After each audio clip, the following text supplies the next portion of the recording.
save it and then. All right. I would just like to begin by saying a word of thanks to Father Michael for Oh, initiating all of this, beginning the Santa Chiara Gallery, for bringing into our center so many different works of art that have expanded our understanding and have provided many of our groups with the beauty to consider and appreciate God, and however they understand that to be, as well as to enhance their own appreciation of the arts. And Gina, your exhibit is spectacular. And Thank we you. are so pleased that you could be with us. And I do want to thank you for all the work and dedication you put into that. It is an incredible exposition of those parts of the W.H. Auden poem and poem prose. I don't Mm, know, yeah, not whatever a you want to call linguist it. and not an artist, so I stand in awe. Oh, thank you. Thank But you. thank you all very much. So thank you, Father Michael. Thank you on behalf of the Franciscan Center for doing this particular presentation, which we can include in our library of videos. So thank you. Don't want to delay any more than that. thanks, Brian. Mhm. Okay. Did you want me to start, Father Michael, or Sure. did you want? Okay. Oh, Yeah, go for it, Gina. We're looking okay. forward to this. All right. Well, thank you. Thank you so much for having me, and thank you for the opportunity to do this show and to be asked. I feel honored to be a part of this and to share with you today a little bit about the show itself. Um, I'm going to do something technological here, so bear with me. I'm going to try and share my screen and make sure that I get the proper thing. So let's see. Hold on one second.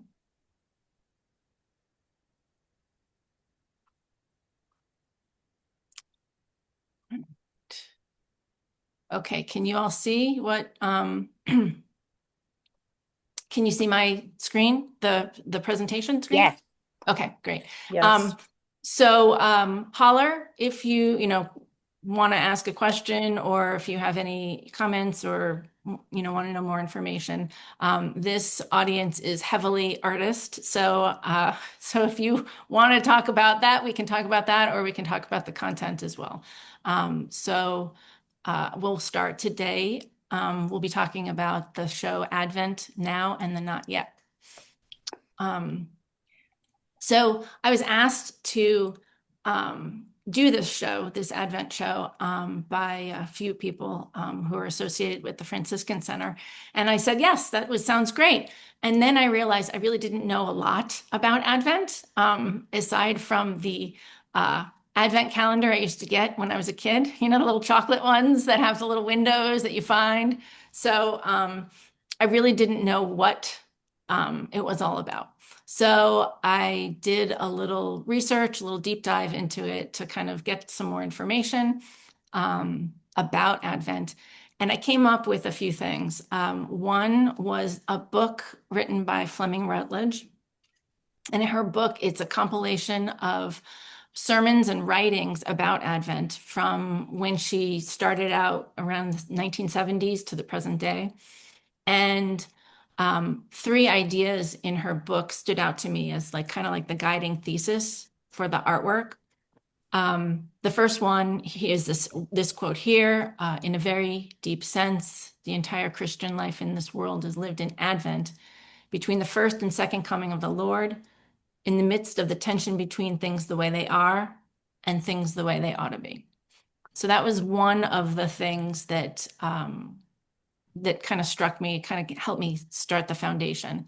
The second thing she talked about was that Advent tells us that Christmas is not really Christmas if all we're thinking about is a nice little baby. And she was really talking about this. This is a third area. In our sins, we've been a long time, and Advent begins in the dark. and Advent is the final breaking in of God upon our darkness. So for me, I was thinking more, according to Rutledge, that Advent is a process of preparation, that it's not measured in the time that we usually think of between Thanksgiving and Christmas. It is, during that time as well, but it's really measured in lifetimes and generations throughout humanity's history. And in this book, she references multiple times a specific poem that Brian actually mentioned. It's by W.H. Auden. And this book this poem is a 50-page poem that Auden wrote during World War II. So he he did this before Fleming Rutledge was doing her sermons and writings. So she used this as a literary reflection of what she was trying to convey during her sermons and writings. So his work was, it's like a contemporary retelling of the Nativity story, but it puts us into that story as well. So this show anyway, I'll back up for a second. So the title page in his poem kind of gives us a hint of where he's going to take us. And this is the title page. What shall we say then? Shall we continue in sin that grace may abound? God forbid. So this is his title page. And like I said, it just gives you a little hint of where he's going later on in the poem. So the show has 10 pieces, and 3 of them reflect our beginning of our story and our need for somebody to save us. 3 pieces in the middle, which is what God's plan was, how he was going to right all of those wrongs. And that's the coming of Jesus in what we would call the nativity story. And then at the end, there's 4 pieces reflecting on where we find ourselves today, and then our look forward and how we are part of that story, and how we really are called to do an active waiting and anticipating the end. We know the end of the story, but we're not there yet. That's where the title of the show is, The Now and the Not Yet. So we know how it ends. We're not there yet, but we're waiting, but it's an active waiting. So those are the 3 sections that I'll kind of take you through. And that's kind of how I formulated or structured the show. And then symbolically, I used a garden as a symbol that's threaded throughout the artwork, because the garden is the space where heaven and earth met. It was the space where the relationship where God and humans, it was whole. And that's how it was created to be in the Garden of Eden. That lasted about 3.2 milliseconds, and then everything went off the rails. So God promised to fix it on page 3 of the Bible by sending the seed of the woman who would make things right again. And that's Jesus. We didn't know who that was or what that even looked like. But from that moment, humanity has looked for that unnamed person. And that's actually the beginning of that time of Advent. So we have to encapsulate that whole time, not just, like I said, each year between Thanksgiving and Christmas. So all my pieces are encaustic. And for those of you who are not familiar, it's an ancient art form originated with the ancient Greeks in around 500 BC, where they combine melted beeswax and tree resin and then powdered pigments. And it's super fun. I've got some encaustic groupies in the crowd here. And it's a really wonderful medium, and it lends itself to some exciting effects, which I'll show you later on in the pieces. So you take those ingredients and you melt them on a griddle, and then that's what these pieces were painted with, melted wax with pigment. All right, so we're get to it now. The show itself, here's the beginning. There's 3 pieces that reflect the beginning of this story, which is basically from, chapter 3 in the Bible to when Jesus came. And so, let me get there. So each piece has a fragment or a section of Auden's poem. All of these pieces will be reflecting portions of that 50-page poem I talked about by Auden. And if you go down to the Franciscan Center, you'll see the piece will be on the wall, and the next to it will be a poem or a fraction of a portion of the poem. Some of these are a little bit long. On my website, you can see all this. I'm not going to read it all, but some of the fragments are a little bit longer than others to give you a context of what this is talking about. But for me, I'm going to kind of pull out a couple, like the sentence or words or whatever that inspired me to create the particular piece. So this is the first piece. It's called Winter's Age. It's an encaustic and fabric on wood panel, and it's a 20 by 24 inches. The first 6 pieces are all generally the same size. Okay, so for this piece, the things that really kind of, there were 2 quotes that struck me. Darkness and snow descend. The clock on the mantelpiece has nothing to recommend. So humankind waits in hopeful anticipation for the fulfillment of God's promise for millennia. So like I had said before, page 3 is when things went wrong, and all this time for, thousands of years, the righting of this wrong has been, people have been waiting for it.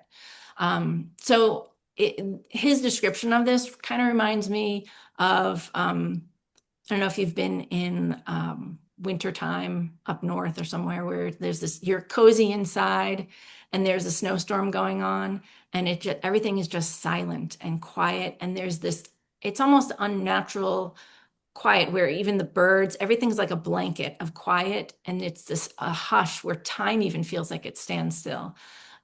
So I think Father Michael, you had mentioned too in person, like I was trying to convey, this has been around for a very long time. No one's upkeeping, things have it's just this hush, and time doesn't do anything. And so this is supposed to be like snow in a, deserted field. The second quote that was kind of struck me as part of that section I was talking about. The prophet's lantern is out, and gone the boundary stone. Cold the heart and cold the stove. Ice condenses on the bone. Winter completes an age. So sometimes the piece has reflected both a portion of the poem and some of Rutledge's work. So like I mentioned before, one of the 3 things that was like a thesis from Rutledge, she had said that in our sins we have been a long time, and Advent begins in the dark. So this is kind of reflecting that, where, we need some help, and we do not have the capacity to do it ourselves. And so that's just a commentary on humanity from the beginning. So this is just a close-up of the piece. I'm just going to talk a little bit about technically. There's just lots and lots of layers of wax, and I buried pieces of metal. There's some of these smaller pieces of metal you can bury into wax without it causing problems. The textured part with the white, the snow, is cheesecloth that was soaked in wax and then draped on a wood panel. All right, let's see. The next slide this is the piece, the second piece. Again, it's a little bit of a long quote. We won't go into it, but this piece is called Dreadful Wood. Again, it's an encaustic metal and fabric on a wood panel. It's a little bit bigger because I built like a wood substrate support for this fabric. But again, the general structure, all of those, the first 6 are kind of consistent in size in order to just convey that, the consistency within the show. So this particular quote was, that is why we despair, we are afraid of pain, but more afraid of silence. So this is designed to be kind of like a zooming in on that last piece. That last piece was, quiet, time's gone for a long time. This is a zoom in that we never really wait patiently as human beings. We always want to insert our own selves and our attempts at goodness and filling in that relational hole have not gone well. Blaise Pascal talks about that all humans have a God-shaped vacuum or a God-shaped hole, and we try and fill it with different things, and that never goes well. So our attempts become twisted and broken. These are, again, a nod at the garden, but they're not pretty. They're man-made. We're overwhelmed and consumed and captive to the powers that we are incapable of resisting. So we try to be good, and things just never go right. Alone, alone, about a dreadful wood of conscious evil runs a lost mankind. So again, that's just the same sentiments. This is a close-up and a little bit more technically speaking. So I used reclaimed and rusted wood. Rusted metal and barbed wire. There's some barbed wire there. And then some wax-soaked fabric this time. It's a little different than the cheesecloth, and it gives you a different texture result. Am I going fast enough or too fast or good? All right.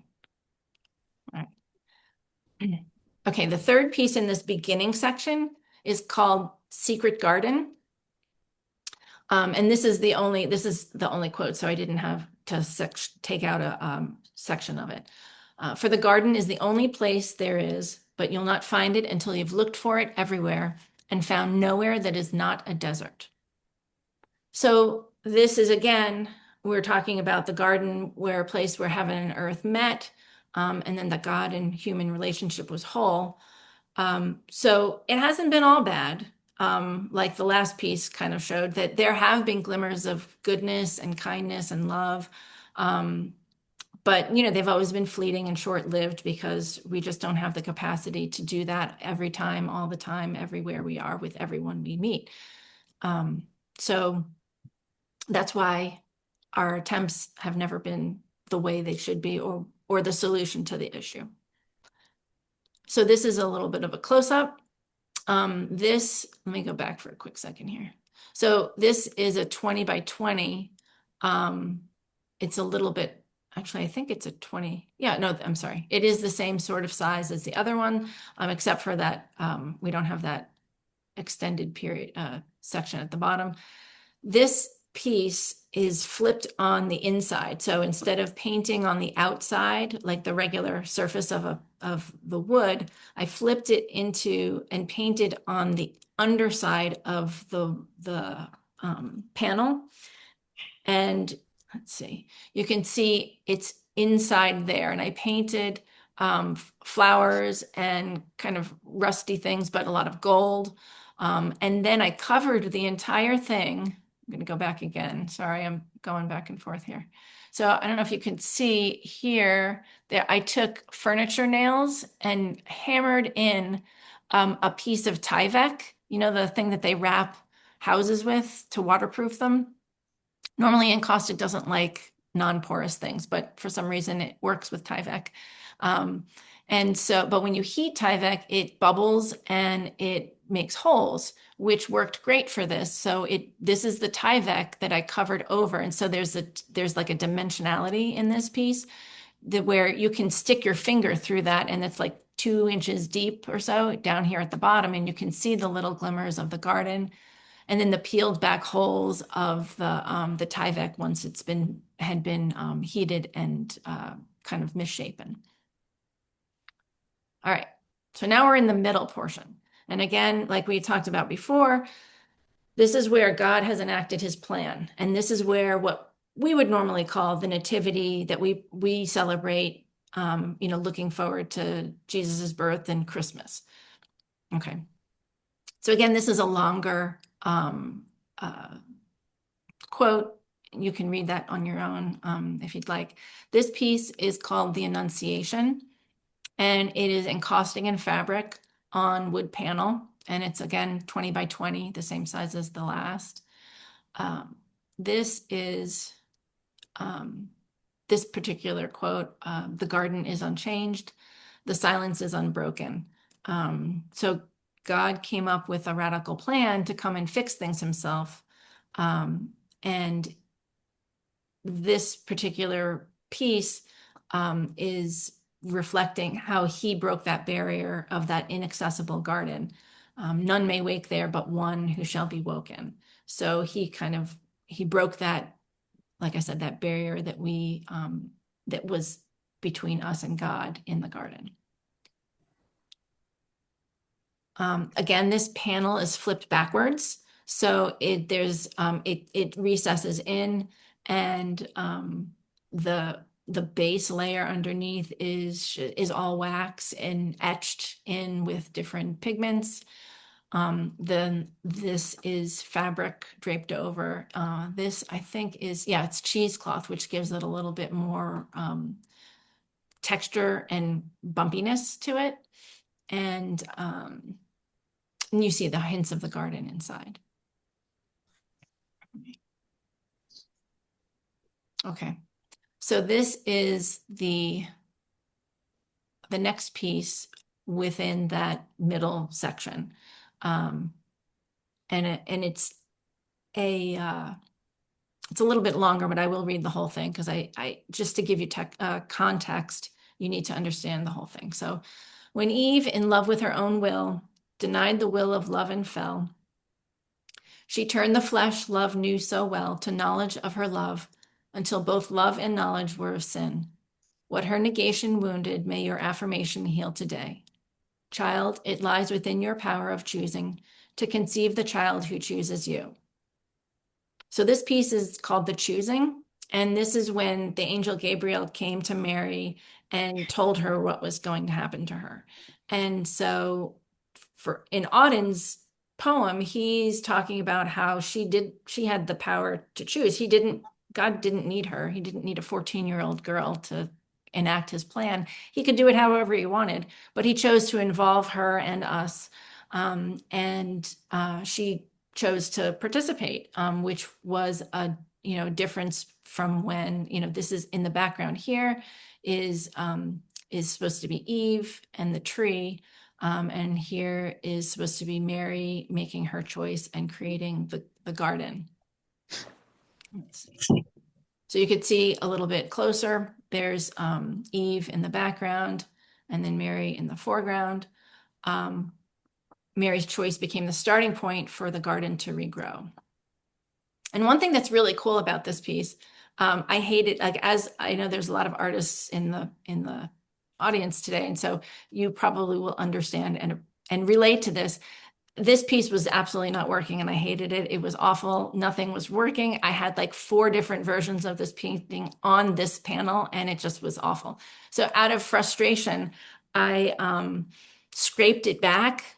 I scraped this section back, and that's what and honestly, this was what was there. Because I paint with a blowtorch, these were burned into the panel. And I'll show you a little closer here. So these areas were burned in, and complete with little, because I had done, I guess, scraped back with a razor blade. These little branch looking things are here. And even Eve was this figure was there. I just kind of just touched up this little arm part, but this was all there, which was so cool because things work out despite me. But I was ready to throw this piece in the trash, but I'm very, very pleased that, and how it turned out. And that was kind of fun to see how that, it just worked out. All right. This piece is called The Vision of the Shepherds.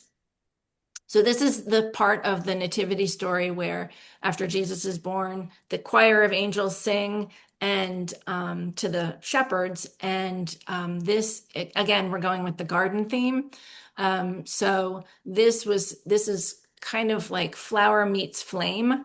And the idea was that, it's a quiet, country area, and then all of a sudden the whole sky lights up in just a flame of glory as God comes down to earth, and the angels are celebrating that. This particular piece is encaustic and Tyvek. Again, I like my Tyvek on wood panel, and this is painted on the front of the piece. The particular quote from that long piece that stuck out to me was praising, proclaiming the ingression of love.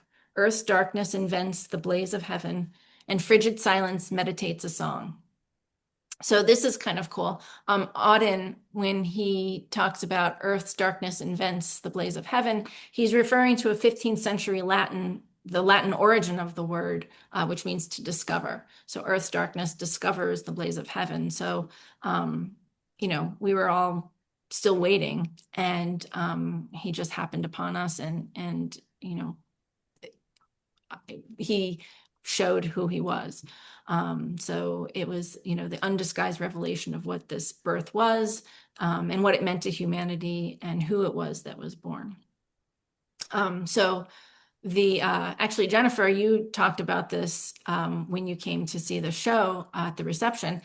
So several different people in person have seen different things within this piece, which is kind of cool, I think. Jennifer, I think you mentioned that you saw a figure embracing this in the center of the flower, and my brother had mentioned that he thought this was kind of like the Trinity back here, the three petals overlooking and overseeing everything. But that's so cool. That's what I like, is other people being able to see other things when you paint, not quite realistic, and then you learn different things from other people, which is neat.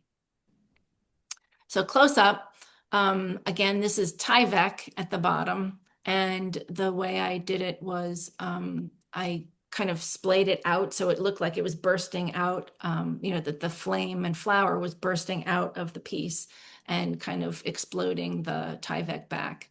And that's the cool thing about Tyvek, is that you can kind of control its response by the heat. So remember in the Secret Garden, I blew that thing out. So there were holes and bubbles and things like that into it. I more gently heated it so that I can control what I wanted it to do. So this one doesn't have as many holes or bubbles in it. And I had a little bit more consciously positioned things the way I wanted them to be.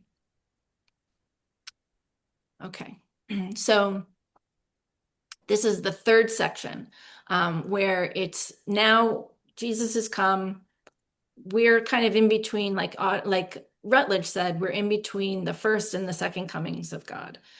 So Auden talks about where we are, and we're in this space now. We're in the now, but the not yet. And so it's hopeful anticipation as we actively wait for the ending of the story. And so Auden's, his take is a little bit more, he's more involved in talking about what does active waiting mean. So this piece is called The Flight into Egypt. And it is an encaustic piece as well. This is paper clay and some patina on the surface of the piece on top of the wax. And it's the 20 by 20 as well. This is a longer quote again, so I'm going to forward to the ones that stuck out to me.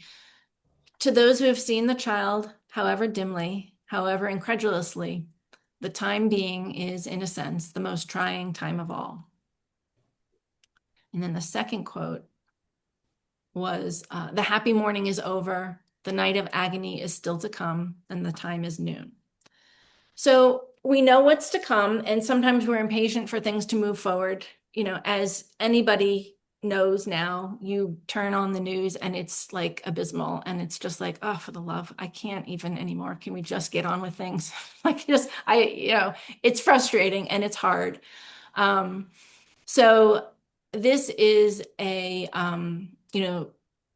kind of a nod to the fact that after Jesus was born, and the title of the piece is The Flight into Egypt. So it's how Mary and Joseph and Jesus went into Egypt and waited for a while before he started his ministry that we know of in the Gospels.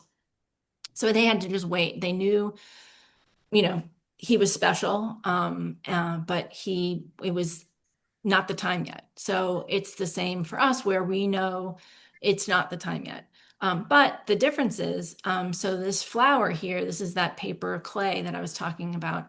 The flower's on the outside this time. There's no barrier now between us and God, like we talked about with the garden. After that mess in Genesis 3, we were separated and we couldn't have that relationship that we were designed to have. So, because Jesus came, we have that accessibility now. And this flower here, I'll show you a little closer here. So the flower looks more like kind of a flame. I was trying to get like a pilot light almost, where it's not gone out. And we're not in that, the vision of the shepherds where it's this flame of glory. It's there quietly, for those who want to look for it. It's so easy to let like the darkness of everything that's happening, through not just in our time, but throughout all of history to kind of engulf us and just feel hopeless. But there is that flame that, God leaves us with, that we're not alone, and, we're here with us.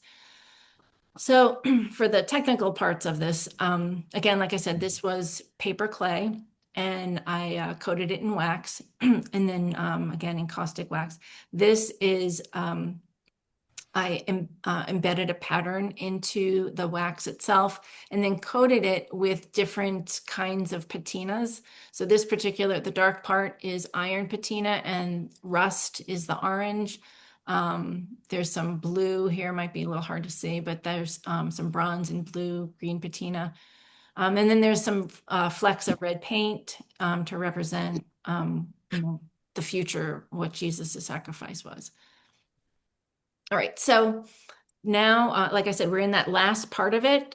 And so now Auden, his last three stanzas of the whole 50-page poem, there's one piece for each of those stanzas. And this is what he did. These are the last three stanzas of that poem. So he breaks down the Bible verse, John 14:6, and expands on it in the last three stanzas of the poem. So the Bible verse is, He is the way, He is the truth, He is the life.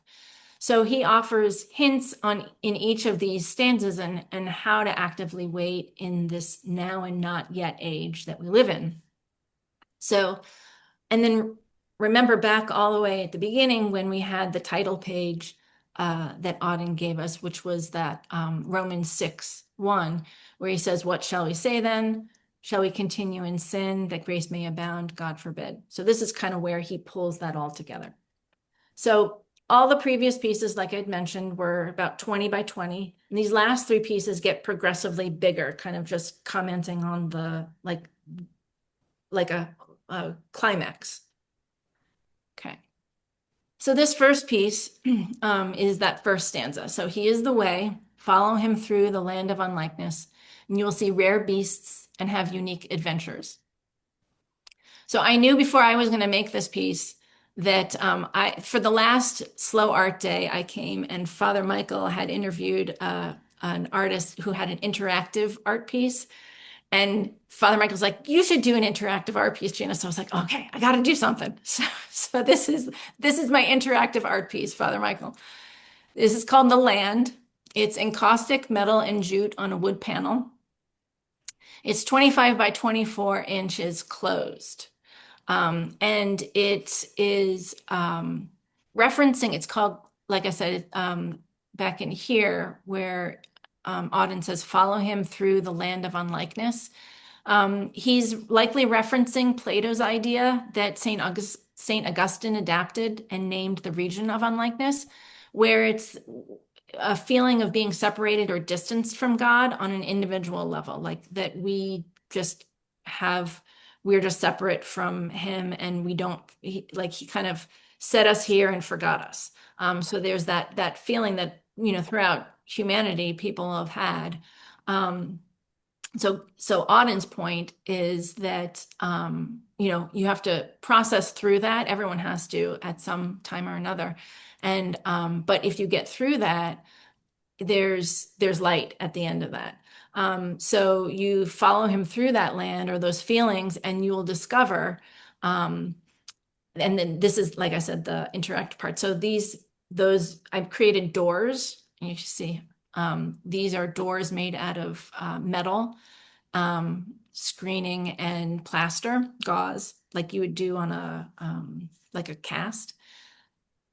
And so I'm quoting another one of my favorites, who's Mr. Rogers. He said, sorry. Mr. Rogers said that deep within each of us is a spark of the divine, just waiting to be used to light up a dark space. So that's what this kind of illustrates, that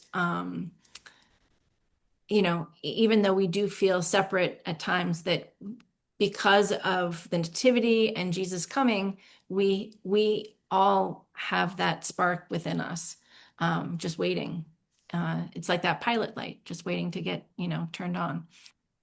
So let's see.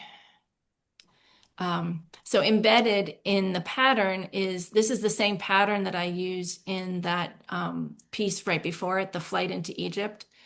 So it's the same, it's like an organic pattern of vines, and kind of just illustrating that there is that garden in each of us. And then on the front, this is with the doors closed. I tried to make the piece kind of, it obviously does not look like a person, but I kind of made a nod to like humankind. So when that pattern that I was talking about I buried it deep inside the panels, and then I coated it with wax. It kind of looks like veins, or like a nod to like, like veins you might see on side, on the skin.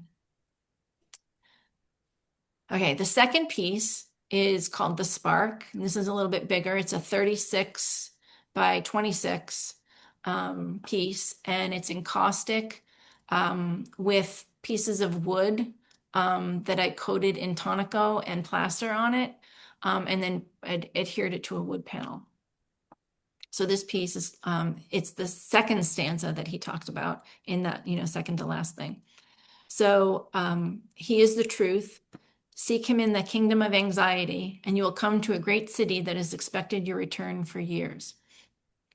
So the kingdom of anxiety so Auden, like I said, he wrote this poem, this current poem, the Christmas, this Christmas poem during World War II. At the end of World War II, he developed this idea of the kingdom of anxiety, later in a poem that he wrote at the end of World War II. And it's an 130-page poem. He got a Pulitzer Prize for it. And that book was called that poem was called The Age of Anxiety. And so in that, he talks about the isolation of humans from each other. So the last piece was the isolation of humans from God. This one is the isolation of humans from each other, and how there's this, particularly after World War II, there was this like a spiritual emptiness or purposelessness that, a lot of people were experiencing at the end of World War II. And so, and like I said, sometimes the pieces reflected not just the poem, but something that Rutledge might have said too. And so for this piece, Rutledge talks about how the making of all things right again is a social or a corporate event.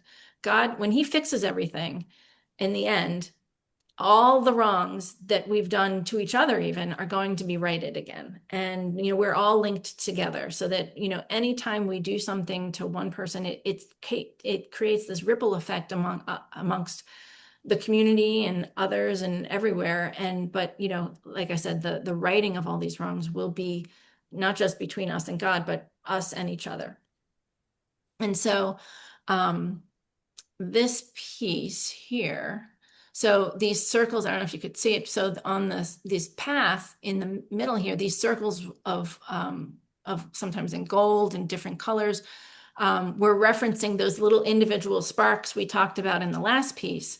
So that we are all linked together. We are all connected. And so, like I said, these buildings before are broken pieces of wood that I coated with the Intonico. And let's see. Okay, so this is the last piece, and it's called Ubuntu. And it's a 36 by 36, so it's the biggest piece. And it is encaustic and graphite on a cardboard panel. And it's a honeycomb cardboard. So it's that thicker dimensional cardboard. So this is that last stanza in his poem.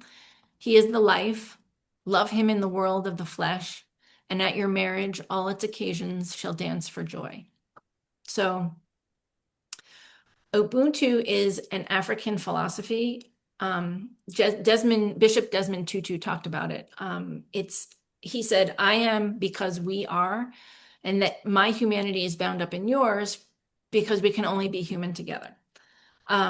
So, you know, for those of you who might be listening to this later, in St. Pete, we had a pretty rough year last year. And so I lost my house during that time, as well a lot of other people did as well. So this piece is made on a piece of, like I said, honeycomb cardboard. So when we moved into this townhouse that we're in right now, I had to order a small little kitchen table to replace, so we had something to sit at. And I got it from Wayfair, and the packaging material was this 36 by 36 piece of honeycomb cardboard. So I took that, and then I broke down this old wood pallet that I found here in the townhouse as well. And I supported the honeycomb cardboard on this with the pallet. And I used this piece as kind of like a therapy for myself. And this piece has like 4 or 5 paintings underneath it. And things were pretty dark when I first started painting, so I will not lie. But as each time I went back to it, it got lighter and lighter. And I was kind of reflecting that, there are so many ways that I saw our community come together in just small acts of love and kindness and just togetherness, that it really helped me through that period. And this piece became much more optimistic, which is what you see now. So I kind of feel like the materials themselves illustrate that individual brokenness, but put together, it creates new beauty. So the piece itself, the materials, like I said, I think reflect that, but also the piece that I created here. So buried within this piece at different intervals are these blind contour drawings. And for those of you who don't know, a blind contour drawing is a really weird looking thing where you are looking at the object you're drawing and you do not look at your paper at all. So the drawing looks very strange. So I did all of these portraiture drawings that were blind contours. So they look, wonky, reflecting imperfect people. So I buried them into these pieces and then interspersed that within this like flourishing, beautiful garden, illustrating that, the love we create in community by sharing these divine sparks that we have creates this garden where it's like where love is, God is, because God is love and he's the source of all that. And all of these acts of kindness and beauty and love creates spaces, garden, where our relationships are whole with each other and with God. So here's one guy here, and I don't know if you can see here, there's a lady buried here. There's her blue lips and her little eye and nose. And they're all, like I said, they're wonky looking because no one's perfect. We all have our, faults, but if we embrace each other the way from how we are and who we are, then, again, no matter how wonky we are, we become beautiful. There's another lady here. There's some lips, green lips and a purple face here. Here's that guy. Oh, here's what is that? A profile. And then I don't know if you can see, this is a beard. And then there's a guy's eye here. So that is it. So if you needed to, I know I kind of blew through some of those those quotes from Auden and the poems. But if you wanted to see any of them or look back over that, and I have all the pieces, the photos of the pieces and the quotes on my website. But that is it. Thank you very much for joining me. And I'm going to stop this right now and stop sharing. There we go. Okay. That was fabulous. The Thank pieces are you. the pieces are fabulous. Thank you, Incredible. Susan. I appreciate that. What a Yeah. great theological presentation. Thank I you. suppose we'll have to confer a degree upon you now, at least in Advent That's a sad theology. state of affairs, Brian. I don't know if you want to do No, that. it's really just wonderful. Thank you. Thank you. Again, Partly so I had to bring Miss Lily in to look at something because it was so beautiful. oh, thank you. I really appreciate the opportunity not only to paint these things, but like I said, I didn't know really aside from my Lindt chocolate bear, advent calendar, I really didn't know any of this. So this was a very great educational experience for me and really, helped me. And I think that it's like the gift that keeps on giving, I think. So for me, this was a gift, and I appreciate, like I said, the opportunity to do that.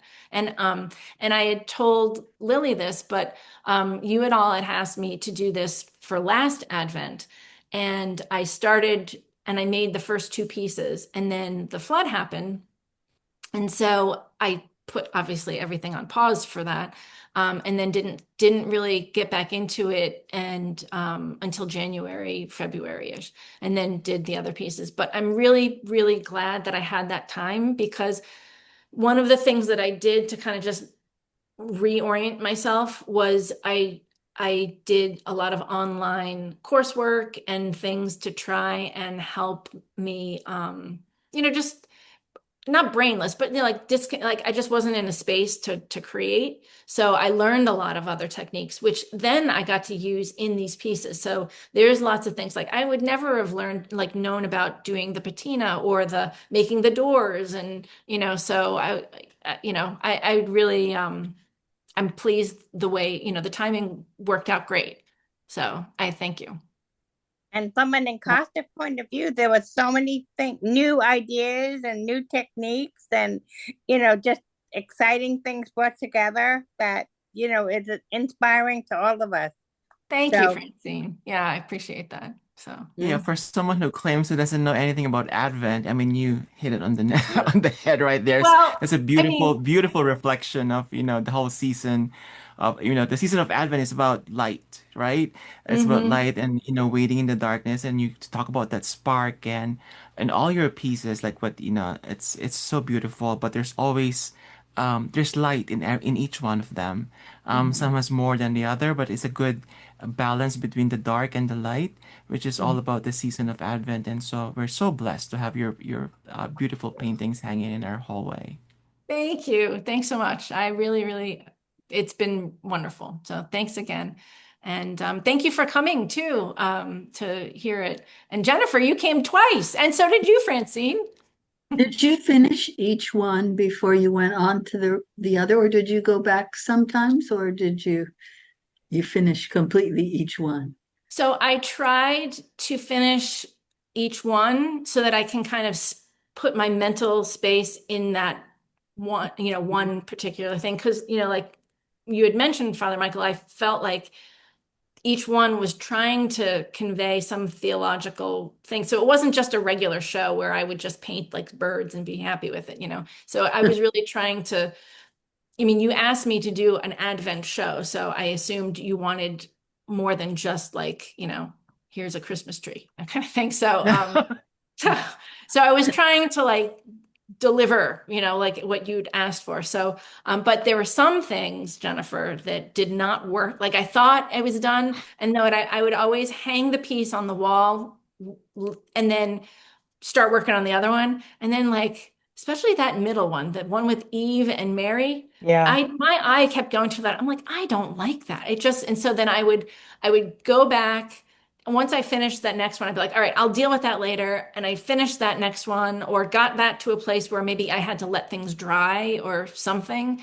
Um, and then I'd take that Mary one off again and like kept coming back to it. I think I came back to that one for in between three different other paintings. So, yeah. And then that last one, the Ubuntu one, that was, I had not, I had been painting on that. I'd taken a composition course that wasn't related to encaustic, but I just thought I'd need to up my composition game. So and I was practicing on that big honeycomb cardboard piece. And so then, and that just kind of morphed into the piece as it is now. But that one kind of I was working on that one the whole time. Does that make sense? Yeah, I mean, when you shared your personal story about going through the storm and everything, and like, how the last piece was really healing. When I was looking at it now, when you were showing it and when you're sharing your story, it like I almost see like an eye of a storm right in the middle where the white part is, and it's Yeah. almost like this Yes. beautiful flowers are just like going into it. It's almost like, Yeah. our story, all our stories would not end on the destruction. It always ends with hope, and the resurrection always comes after. And Yeah. then when you show the pictures, the images of the faces of the people, it's almost like, oh yeah, how our stories are linked together, and how we help each other to survive whatever catastrophe we're going through. Oh, absolutely. Because there's always something. There's no matter Yeah. like if it's yourself or anybody like there's always something for someone. And so um one of the things that had been working on in that composition class was like movement. And so Hmm. I was like you were talking about, I was trying to create movement in the piece. And again, that kind of just worked out. But and it also could be because I was, again, working through some things therapeutically. So maybe that came out on the canvas more than I had anticipated. So Susan, you will attest that like she lost her home as well. And it's a long process to, It is. It is. It still is. It's yes. yeah. Mhm. Yeah. You So went- what'd you say, And Jennifer? That you went back, that you went and searching, you took time, you had to take time, a long time, but that you started by taking classes again and starting to feed your soul a little this way and a little that way. And bits of healing came from each one and new ideas. And then the paintings tell you what to do, and then you tell the painting Yeah. what to do. And then Yeah, and I think it's it worked out better that way. And I think the pieces came out better for it because, normally you kind of like put your head down and you're like, all right, I got to do this. And so then you just plow through and then, mhm. sometimes the pieces are uninspired. But I feel like each piece I was able to take the time to spend time with it, you know what I mean? And let it, like you said, let it speak to me and kind of create what it wanted to be created. So I just feel like it, and it was fun because I think, I was learning all these new techniques like Francine was saying, and some of them I got really excited about. And I'm like, oh, I want to play around with it. So then I just picked the canvas size that I knew that I wanted to use for the pieces. And I'm like, and it kind of took the pressure off because I was like, well, if it doesn't work, I could just scrape it back, or if I don't like it, And so then sometimes it kind of just, I had like the one that's the flight into Egypt one with the paper clay and the patina. I yeah, had like I was yeah. learning all these different techniques, and I'm like, oh, what happens if I do this? So let's put them together. And so it was just kind of fun. And I'm not really yeah, I'm not like I don't usually go into order. I'm just, hey, let's try something and let's play. And it worked out this time. So sometimes it doesn't, sometimes it's a disaster, but it worked out, and I I knew enjoyed. totally engaged while you worked, which gave you some relief from what was happening Yeah, yeah, around. yeah, They're so absolutely. rich and deep. I mean, it's like one-dimensional Advent and then 55-dimensional Advent or something. Well, thanks. Well, I have to say for me, it's a far cry from like, I'm never going to look at Advent the same, it's not, it's the chocolate calendar is, We're it's a not lot either. different. After experiencing your show, we're not going to look at it the same either. Yeah, that's It's a great. beautiful Can I gift. still Maybe have that the can. chocolate though? Oh, I was gonna absolutely. say We have that. No, I'm not that, giving up my chocolate, Sue. that's gonna be your next challenge, Gina, is to make an advent calendar Yes. out of encaustic. All little No, but doors, yes. No, no but the doors. whole show is like a beautiful it's like a beautiful story unfolding with each piece. You Hmm. know, I mean, I told Gina how I mean I was in love with the first piece, like the snow. It reminds me of Allegheny, Western New York, where I was stationed for 19 months. And you're right, like you've got all the like the heaviness, the coldness of winter, and you start from the garden. It's like the garden is dead in the winter, but not really dead. It's Right. just sleeping, right? And Mhm. then you took us into this journey as it was just mind blowing, like journey of like slowly peeking into the garden, growing, not growing, and then finally your last piece was just like a bouquet of colors, and it was just so open, like Mhm. it's so unexpected. So when people comes in here, we tell them start from this Yes. place Yeah. first. Don't cheat and try to go Yes. on the journey because you'll miss out. It's not like Netflix. You can fast forward to the end and go Right. back. It's like Right. You have to like go go into through the the whole. journey. Yeah. Yes. And that's part of it. Like you have to, like the waiting makes the end so much more exciting and beautiful. So if you just like jump in, you might not appreciate what all like the whole journey that takes you to that point. So, but Yes. Yeah, I remember I used to study with an iconographer, Brother Robert Lenz, and we paint icon together. And he said that when you're painting, it's almost like when you're starting, the beginning, the what you want to paint, and when you're doing it, he said this is coming from a brother, and he was like, it's like you're pregnant because you're carrying this image in you and you're trying to inflesh it on the yeah. canvas, or and then finally when you finish it, you gave birth to it and you're like, oh, Yeah. it's there, my child. Uh, And he says there's a moment of you've kind of felt lonely because mhm. you've enjoyed the journey so much and Yes. it's no longer there with you. And I'm not sure, and I'm like, okay, you might be drinking too much, brother. I don't understand that. But as an artist, I think it's there's some truth into that you get so excited, the challenge of Yeah, scraping the paint, putting on again, and then absolutely. finally seeing everything and be like, it's Yeah. done, right? Yep, absolutely. No, I definitely feel that. I think that I had read an article about how um, sometimes when artists do like a whole show of things where because you're like there's that pressure and then I've got to get it done and then like you finish one then you've got to do another one and then when it's done you're like it's not let down but it's like this you don't know what to do with yourself like wait Yeah. what do I do now? So, you have to Yeah. just kind of like slow down again and yeah. Right. But I totally agree with you, like that it does feel like you've birthed something, like that it's your child. So Exactly. yeah. Beautiful. I mean, beautiful work. And one thing that Gina, I mean, I'm in caustics, I'm so new into it. But she mentioned like when we were here, she was like, no, go touch it, go touch the painting, smell it, and Hmm. feel the painting, feel the wax. It's okay to do it. At first I Yeah. was afraid to do it, but now, I mean, we walk by the hallway and we kind of touch it and smell the beeswax Yeah, in it. absolutely. Um, but it's so fitting off the season, right? Um, Hmm. it's gonna be Christmas. It's the feast of it's the incarnation of Christ, Hmm. enfleshing of Christ. From Yeah. like when you begin with word to flesh, and Hmm. almost like your paintings is like you're from the words of the poem, and then Hmm. you enfleshed it in through Yeah. your paintings. The best part is you can touch it and smell it too. Right. Isn't it cool? I love it. We always when we have like encaustic shows, well, all of the artists always and people always get, a little hesitant, like you really? But it Mm-hmm. really does that really enhances, I think, the experience being able to do that. It's like a multi-sensory And experience. and also if you touch it, you make the painting shine. Hmm.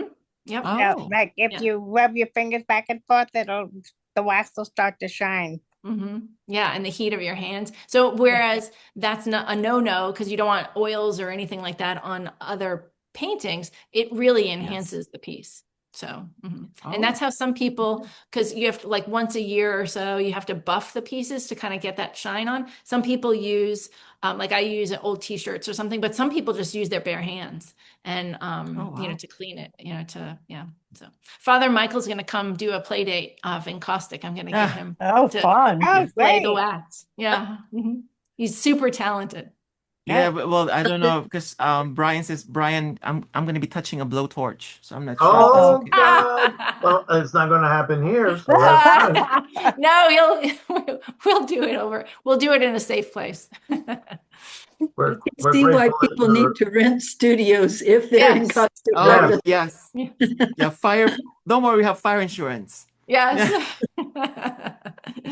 That's No, but great. this is great. I mean, this is, the purpose of the Santa Chiara Gallery is to really create a space for anyone to showcase their work. Mhm. We're so happy that, Gina's with us and did this wonderful Advent show for us. Our next show would be, I know that Miriam Sims Centangle, she is working with the Hispanic Services Council and the Arts for All Florida, two That's great awesome. nonprofits supporting artists with disabilities. And so Miriam is doing a show with the children at Oh, that's the fun. Hispanic Services Council. And it's about, these are children who were newly immigrated in the country and trying the learning the American culture and yet not forgetting who they were, who they are, where they come from. And so again, I mean, and then Arts for All is coming back here. And all I'm saying is I know there's tons of artists in the call right now. If you want to show your art, just let us know. And again, the Santa Clara Gallery is all welcoming. I know it's a Franciscan Center, but we're not just for Christian artists. It's open for all artists who are willing to share their work to a lot of people. And I think That's great. that's a lot about When the is that Franciscan show, Center. Father Michael, with It's gonna be right after your show, Gina. So okay. again, if you haven't been to the center, come and see Gina's beautiful pieces. I was I was telling her I'm gonna put like red dots in all of them, so that means they're all sold. That's Um, awesome. but it's gonna be hanging until the end of the year, and then the children's show with Miriam Sims is gonna be hanging in January until about February, which we're hitting the Lent season. And I That's great. know that we have an amazing photographer, Jimmy Yuson, who is a professor Mhm. at St. Leo's. He's trying to do a Lent show. I'm not sure if you're working with him, Gina, right? Yeah. With some sort of a special paper that he's Yeah. using for photography. Cyanotype. Hmm. Yeah. Hmm. So Jimmy and I had a debate whether photography is real art or not. And so we're Oh, we're going at it on a friendly way though. That's so Yeah, funny. because Says you. it's a friendly debate, but his photography, he did a Lent show last year. It's called Minimalism. And it's beautiful black and white photography. And I have one of his photograph in my office. It's right there, right beside Jesus. And you Mhm. really can't see it, but it's just a stalk. And the way Mhm. it's taken, it's black and white. He's phenomenal.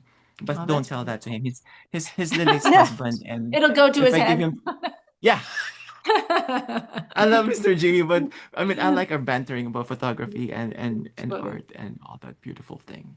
But That's fantastic. So glad you did this, Gina, because now it can be seen many times by many people. You know, Yeah, it I'm has a hoping. life beyond its life.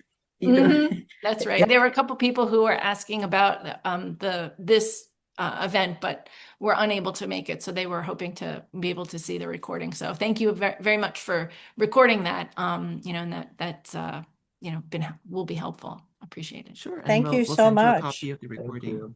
Awesome.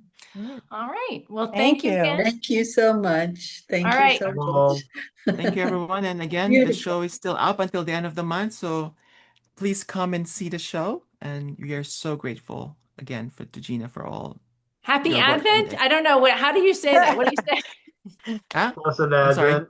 Blessed Happy Advent, Advent. blessed And Advent. Blessed Advent to everyone. okay, that's good. Better than Happy Yes, Advent. that sounds good. Yes.